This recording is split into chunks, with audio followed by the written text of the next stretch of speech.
E aí, turma, tudo bem? Então vamos para o PET dessa semana, PET 2, Modernização da Agricultura.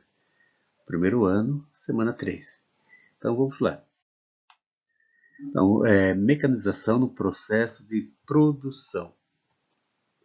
Então, pessoal, foi a partir de 1950 a modernização da agricultura brasileira, foi quando ela tornou-se mais expressiva, com intensa mecanização no processo de produção agrícola, mas foi principalmente a partir da instituição do Sistema Nacional de Crédito Rural, em 1965, quando o governo passou a fornecer grande volume de crédito rural e assim facilitando a instalação de indústrias processadoras de matérias-primas do campo, que essa modernização de fato pode ser reconhecida nas instalações dos complexos agroindustriais.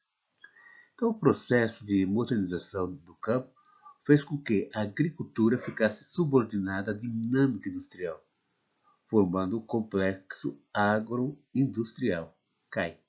Dessa modernização, concentrada inicialmente nos países desenvolvidos, passa a se aplicar também nos países subdesenvolvidos, por meio de um programa chamado Revolução Verde, criado nos Estados Unidos com o propósito de aumentar a produção agrícola mundial.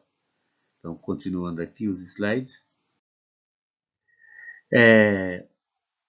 O programa da Revolução Verde, financiado pelo grupo Rockefeller, sediado em Nova York, tinha como objetivo aumentar a produção de alimentos para acabar com a fome no mundo.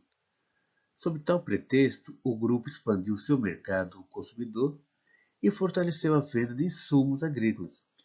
O aumento da produtividade agrícola dos países foi expressivo, porém não acabou com o problema da fome, já que os produtos plantados nos países subdesenvolvidos eram exportados para os países desenvolvidos. Segundo Graziano Neto, ele acrescenta que, ao mesmo tempo que foi ocorrendo o progresso técnico da agricultura, foi se modificando também a organização de produção, e assim refletindo nas relações sociais que que resultavam dessa produção. Então, nessa nova forma de produzir, intensificou-se o uso de trabalhadores volantes, mão de obra assalariada, muitos originários da expropriação que ocorreu da unidade de produção familiar, e assim incorporada pela grande propriedade. As novas tecnologias incorporadas ao setor agropecuário, que inicialmente atingiram somente alguns produtores de determinadas regiões, foram disseminadas no espaço agrário, classificando-se em três segmentos. Primeiro desses segmentos foi inovações mecânicas que afetam de modo particular a intensidade e o ritmo da jornada de trabalho. Inovações físico-químicas que modificam as condições naturais do solo, elevando a produtividade do trabalho aplicado a esse meio de produção básico.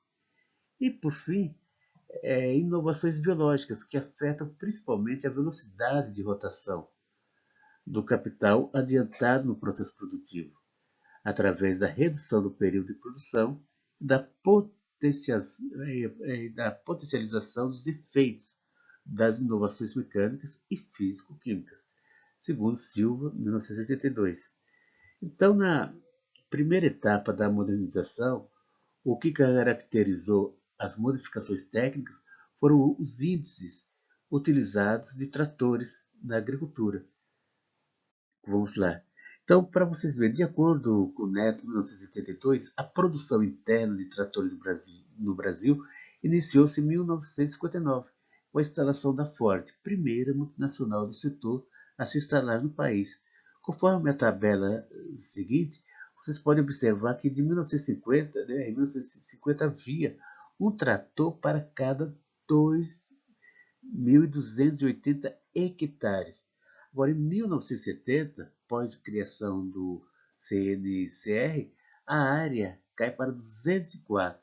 Já em 1980, o número de tratores passa para cada 105 hectares, um aumento considerável.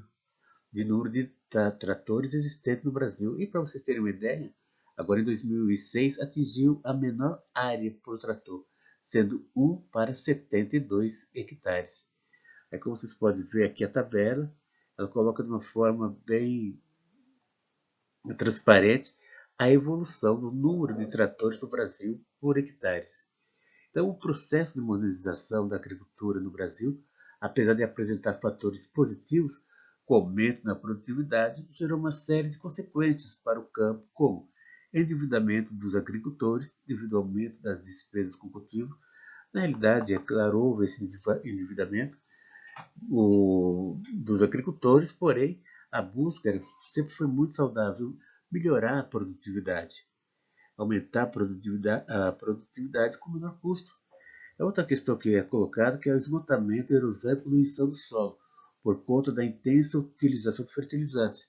Isso ocorre desde que seja utilizado de uma maneira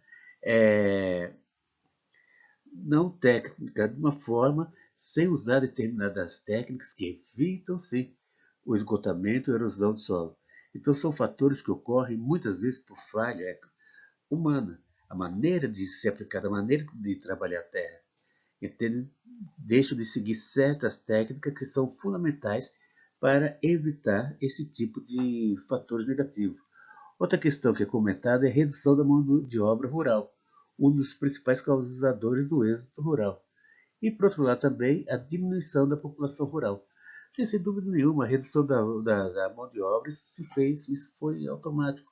Conforme vai aumentando a tecnologia, a mão de obra vai deixando de existir em determinados segmentos. Um exemplo, como no caso mesmo da lavoura de café. Antes, usava centenas de profissionais, centenas de pessoas para colher de café. Porém, com o uso por novas máquinas, maquinários que há ultimamente, você vai passando na lavoura e ele mesmo, essas máquinas mesmo vão colhendo café. Isso que ocorre, acabou havendo uma diminuição da mão de obra, entende? O que foi bem considerável. Muitos lugares, muitas cidades traziam gente de outros estados para colher café. Agora, com o avanço tecnológico, isso está diminuindo. E essa questão de tecnologia não é só na agricultura, é em vários segmentos, ou em todos os segmentos, e com a evolução tecnológica, certos tipos de ferramentas vai substituindo a mão de obra humana. Agora, aqui no caso da agricultura, todas essas ações foram fundamentais. Para quê? Para aumentar a produtividade e com a diminuição de custo. E essa produtividade em relação à agricultura, e o Brasil, ele nesse caso, tem técnicas de ponta, tecnologia de ponta. E isso é muito útil, muito saudável, muito positivo para a humanidade. Porque quanto mais alimento houver, menos fome no mundo ocorrerá. Agora vocês imaginem, se não tivesse essa tecnologia, provavelmente a produção de alimentos seria muito menor, o custo muito maior e a fome também muito maior. Certinho, pessoal? Então, até a próxima aula.